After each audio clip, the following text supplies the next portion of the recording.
អេស្មានថាគេមិនព្រមទៅទេម៉ែយ៉ាងម៉េចដែរសប្បាយដែរទេម៉ែក៏ម៉ែរកខ្ញុំឃើញអូតាមពិតងាយណាស់ម៉ែក៏ស្ដាប់សំឡេងនៃការក្បត់យ៉ាងខ្លាំងហើយក៏តាមមកម៉ែយើងទៅផ្ទះទៅផាន់សែលឥឡូវនេះម៉ែមិនយល់ទេខ្ញុំឆ្លងកាត់ការធ្វើដំណើរដ៏មហាអស្ចារ្យហើយខ្ញុំបានរៀនសូត្រអ្វីជាច្រើនហើយខ្ញុំបានជួបមនុស្សម្នាក់មែនចៅមានថ្លៃក្បាលម៉ែរភើបចិត្តណាស់ទៅផ្ទះផាន់សែលម៉ែឈុំខ្ញុំគិតថាគេស្រឡាញ់ខ្ញុំស្រឡាញ់កូននៃផាន់សែលខុសរឿងហើយតែម៉ែខ្ញុំកូនមិនគួររត់គេចមកទេរឿងស្នេហាដែលកូនប្រឌិតឡើងមកនិយាយថា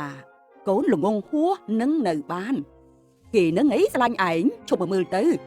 មើលកូនទៅគេស្រឡាញ់កូនត្រង់ណាឈប់ល្ងីល្ងើល្ងងខ្លៅតាមម៉ែទៅវិញម៉ែដឹងទេអូម៉ែចាប់ផ្ដើមយល់ហើយរ៉ាផាន់សែលដឹងច្បាំងរ៉ាផាន់សែលជាមនុស្សធំគិតបានវែងឆ្ងាយមិនអន់ទេរ៉ាផាន់សែលជឿជាក់អូមិនខ្លាចមែនទេយកអានេះទៅឲ្យគេសិនបានម៉ែមិនរកវាឃើញគេតាមរត់របស់នេះកុំចាញ់បញ្ឆោតគេយកទៅឲ្យគេទៅបានគ្រាន់តែញាក់ម្រាមដៃមនុស្សចង្រៃក៏រលាយបាត់ដឹងក៏យឺតពេលម៉ែប្រាប់កូនហើយអើយរ៉ាផាន់សែលដឹងច្បាស់គួរឲ្យស្រឡាញ់ណាស់អាសម្ដីផ្អែមរឿងបែបនេះត្រូវវាស់ចិត្តចុះសិនម៉ែចុកឈាមកុំយំម៉ែដឹងច្បាំងជាងគេ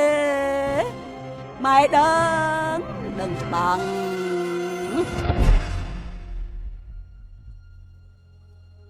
ណែតែខ្ញុំអាចសួរពីរឿងវិញយ៉ាងបានទេមានឱកាសទេដែលធ្វើឲ្យដៃរបស់ខ្ញុំមានកម្លាំងខ្លាំងពិសេសខ្ញុំពិតជាមិនបាក់កុហកទេព្រោះអ្វីដែលវាជាកំពូល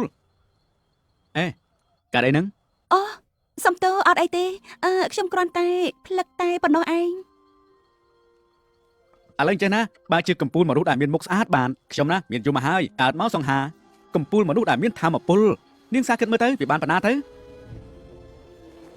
អត់ធ្មត់សិនទៅចាំបន្តិច